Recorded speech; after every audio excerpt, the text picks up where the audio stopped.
take a firm stand and say, the day you produce an AK-47 against the police and the security, you will meet your maker. Because as government, we will have ceased to recognize your rights the day you take AK-47 on innocent people. Because our people are dying, the security is dying, the police who are honorable are dying. They don't get a firm support from your leadership.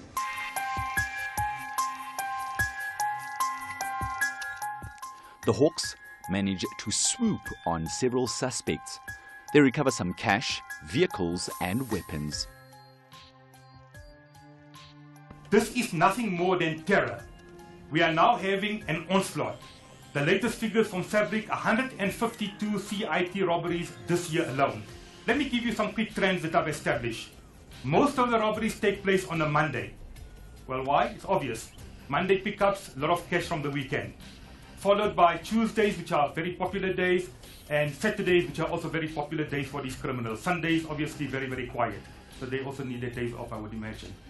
What we are dealing with here is possibly, in my view, a few big syndicates with a few splinter groups. The very worrying factor is that very few arrests have been made. Cash is a critical and an important component of our economy. And the cash and transit industry is a critical and important service provider to the national distribution of cash. It's so important that if threatened, brought to a stop, we run the risk of bringing the whole economy to a stop. Cash and transit crime is not, it's grist to the mold. There's a lot of conspiracies around cash and transit crime. This political issue that you've raised, the fact that, you know, the old issue was that MK was involved. It's very simple. It's easy access to large amounts of cash.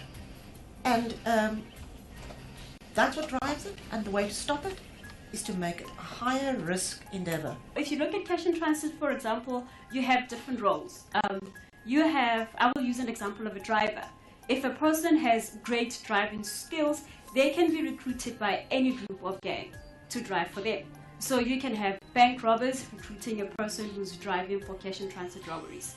Like, for example, if a person is good with guns, then this person will basically be used as one of the terms that I refer to, you also see in the book, the person is called a madubula. Madubula is Zulu, basically meaning that this person shoots. Then this person, the skill will be utilized to shoot the cash bag. So who is behind these cash in transit heists? The gangs strike with military precision. They have automatic weapons and explosives.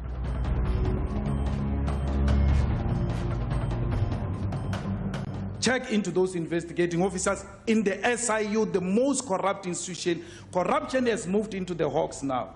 And they are not only corrupt, the Hawks, they are now participating in cash in transit heist. The army people as well are found into that. There is a general degeneration in South Africa under your leadership. The cash in transit is uncontrollable. Why? Because you are weak, you are not firm, and criminals don't like weak people. There is police involvement. There are a lot of examples of where policemen are either brought in as part of the gangs to assist with, for instance, driving getaway vehicles or driving the loot away from the scene, or helping to run interference after a crime, or provide information. So we know that there is police involvement on that level. We also know from the discussions and the research that's been done with people inside prison who have been put away for this crime, that they often pay off police officers to make a docket disappear or to remove evidence from a docket so that their case won't go to court. So there's a lot of involvement on that level. We know that.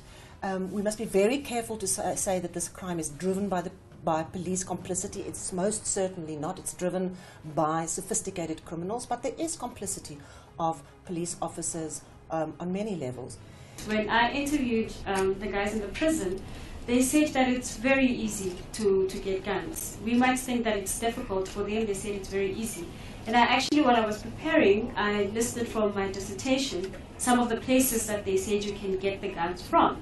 Yeah, so they basically say that they disarm the police officers, they disarm security officers, and they buy from former MK members, so they bought their weapons from them, and then they buy from Zimbabweans, they buy from the police officers, which is very worrying and also talks to the issue of corruption and police officers being involved in cash and trusted robberies, which is something I also mentioned in my research, because there is a police officer that I interviewed who was in prison, who was actually involved in cash and transit robberies, and he got caught. So this guy, basically what he did is that he was an off-ramp. So I speak about an off-ramp in my research, which is basically a person who drives a getaway vehicle that's not at the crime scene, but stops a few meters, kilometers away from the crime scene. Then these guys get off the getaway vehicle from the crime scene into the off-ramp, and in most instances, they were actually using police vehicles to get away as an off-ramp. So then the police officer admitted that his job in the cash and transit robbery gang was to protect their weapons and to also get away with the money, so that if the guys are stopped somewhere else and they don't have any evidence on them. So the police officers, they do buy from them as well.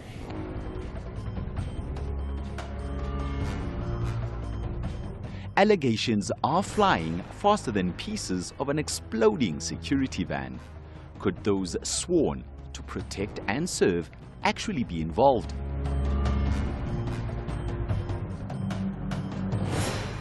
We can point fingers at the police. Their hands are also tied. They're short of resources. We know they have a plan of action which they hope they will implement, but this is no quick fix solution. I think we need a multifaceted approach. We need the public to come on board. And I appeal to the robbers, continue posting on Facebook. The issue of inside information also needs to be tackled, because most of them, it was actually 35 robbers who said that there is no way that you can rob a cash van if you don't have inside information.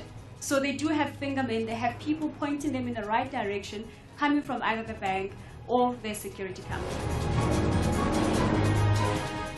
The success of their robbery is dependent on what the Sangoma can see.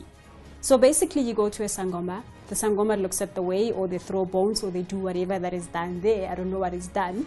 Then the Sangoma can tell them, listen, this robbery is going to be successful based on 1, 2, 3, 4. Or the Sangoma can also tell them, okay, you cannot hit this time around, so you have to postpone this job because things are going to go wrong.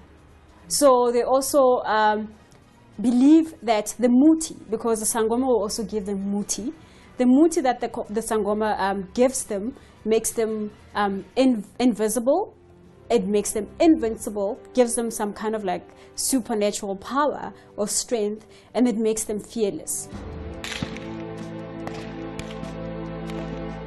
How then can the cash heist epidemic ever be stopped? You must take a firm stand and say, the day you produce an AK-47 against the police and the security, you will meet your maker. Because as government, we will have ceased to recognize your rights the day you take AK-47 on innocent people.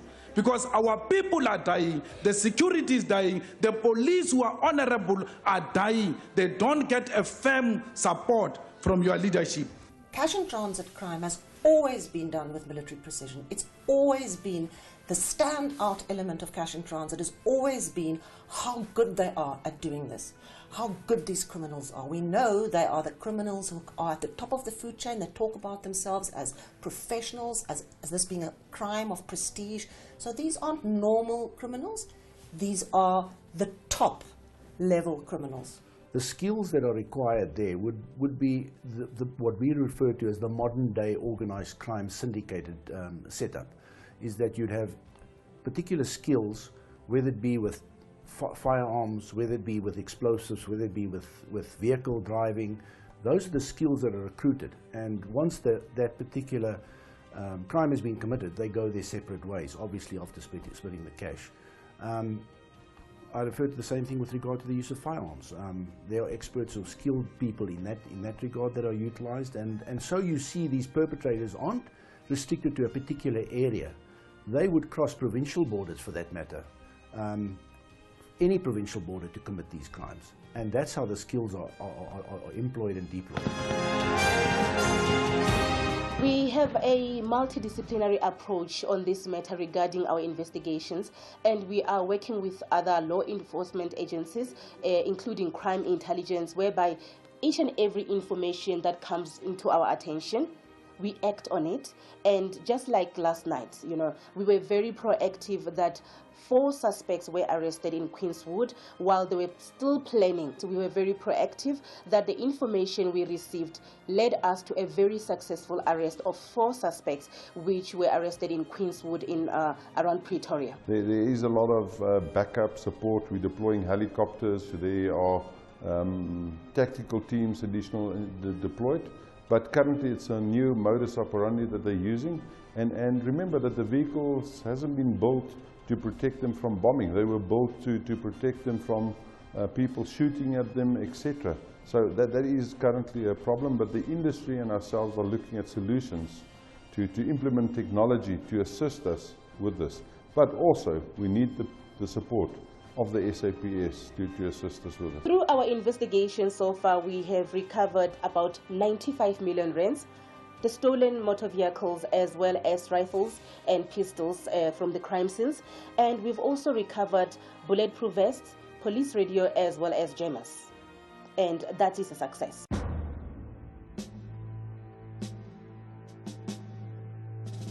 Security companies G4S and N.B We declined to comment on camera. The security guards now hope that a strike would highlight their plight.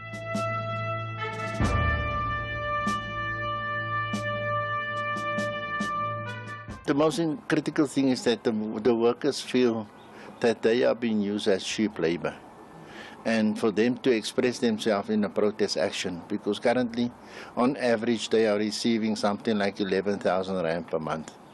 And many of them have lost their lives, and they feel that wages is way too low for the risk that goes along with that work. And therefore, they are putting a demand forward where they want to earn a salary of 20,000 rand per month. But going with that, they want the company to train them so that they can do their work better. But also there must be sufficient amount of people on the trucks. To give you, for instance, an example, when they drop off money at the shopping center mall, they find themselves walking with a 38 special and a cash money in the other hand. And the criminal can be in the crowd with the AK-47. So if that criminal wants to take the money away from them, they are totally exposed. And a match-up between the AK-47 and the 38 special, you can obviously know who's going to win. And that is the reason why we feel that the companies must equip our members with the right caliber of firearms, and to also make sure that they are supported with people that will be with them when they drop off money in shopping center malls. G4S has been the hardest hit. I'm still surprised that G4S is in business, because with the number of vehicles being bombed, I'm not talking of the cross-pavement ones, I'm told that a lot of their vehicles now have to do double or triple runs, which means they're carrying more cash. I've even had retailers coming to me to say, you know what, the companies haven't picked up money today because possibly they're out of vehicles. So I think we need to confront the brutal facts. I see the unions have correctly so jumped onto the bandwagon to ask everything about whether the guards are properly armed, whether their working conditions are okay, whether they are adequately paid, danger pay, etc. And I think the unions need to put pressure on the CIT companies to get their act together. We had this particular problem in the past. In 2006, we had major problems with this particular industry. And what we found at those days, there was a working together between government, business, and labor. And you would recall during those days, in the center of Johannesburg, a baby was shot dead while the baby was carried on his mother's back. And that spurred the parties on. And we managed to bring the cash and transit incidents down to almost zero, because the police was working with business and with labor. And we managed to apprehend these people. And what we find now, if we can work together again like we did in the past, we will be able to deal with this problem very easily, because we need the government to be committed, business to be committed, and labor to be there. I think there is the political will. The political will, I think, is informed by the fact that South Africans are becoming more and more aware of this, and that South Africans are in a way becoming quite outraged by it. That will back the political world to do something. When people speak, when people become involved in something like this, the politicians will listen. So I'm hoping that this, what I see as quite a civic outrage around these people taking this crime right into the hearts of our cities and towns and highways, I'm hoping that's going to give the politicians the necessary backbone to actually say we need to do something. And once we do that, we can normalize the situation, because you must remember our members transport in the region of about 10 billion rand per day. And our ATMs need to be filled up every day. And if we don't collect the money from the businesses, you can imagine how much cash money will be stacking up, and then the Reserve Bank have to print more money because the money doesn't flow properly. So if the government doesn't listen to us, we will, from our side, embark on a longer strike, because it's quite important that we must respect our members in the cash and transit industry, and that we must also pay them a proper salary. These cash in transit heists, I feel sorry for the people who actually drive the vehicles. They don't get paid that much money, and they put their lives in danger every single day. And my heart actually goes out to these poor gentlemen.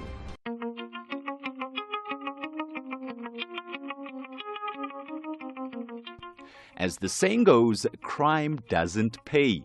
Meanwhile, cash heist criminals continue, laughing all the way to the bank.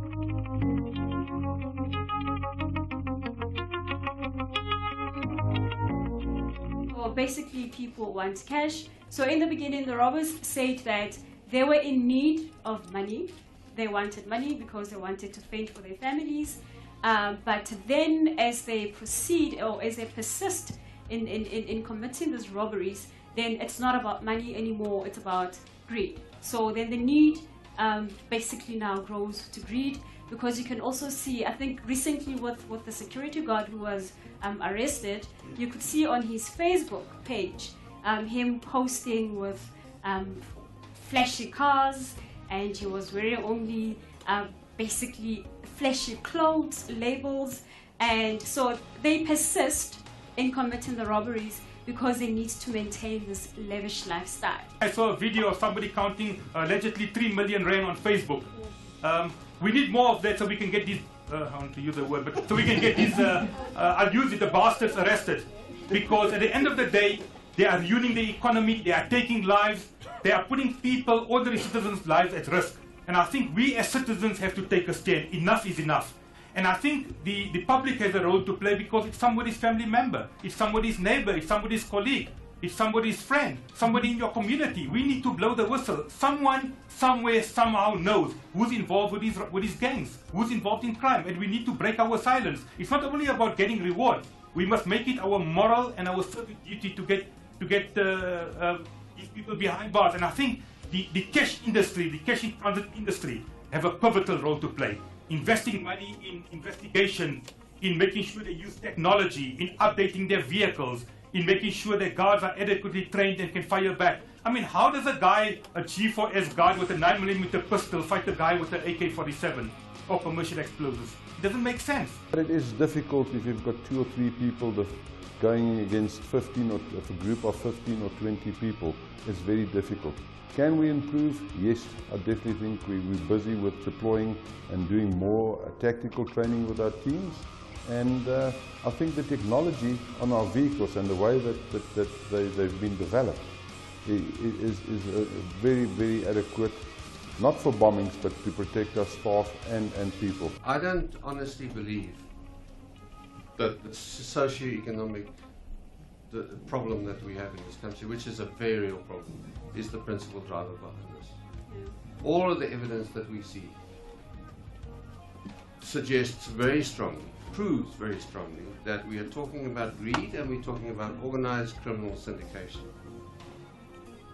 I'm sure that there are minor theft, and there's theft going on, and there's stuff going on that one can attribute to socio-economic demand and desire, because there's so many people in this country that have nothing. But it's not what we're talking about here. What we're talking about here is real greed-based crime. Only a few people in the society are committing crimes. So if you look at it, if you look at the cash in transit robbers or robberies, for example, then that means that there is a high possibility, like I said, they do not stop committing crime. So, and in the research that are conducted, most of them have been arrested multiple times. So they get arrested, they go to jail, they serve whatever sentence that they served, they go outside, they continue committing crime. So you can say that it is somewhat the same people. Obviously new groups get formed as well, but the same people can also be arrested for the same type of crime because they do not desist from committing crime. We appeal with the public out there that if they may find themselves in a position where they would like to take a video, of the visuals as the incident is happening, they must consider their safety first. And everybody who think maybe they can reach out to take a few thousands from the crime scene, that we are dealing with very dangerous and greedy criminals, that they do not mind, they do not care to eliminate anybody who is on their way of them getting what they want. That your safety comes first. Be in a position where you care more about your safety than losing your life in pursuit of getting a few thousands, of getting or getting that 2 minutes of fame, that you are the first person to break the news out there to the world. Your safety comes first.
Zolilwela Izwela Zolilwela Izwela Yo Zolilwela wo Izwela Yo Izwela Izwela me Izwela me Izwela me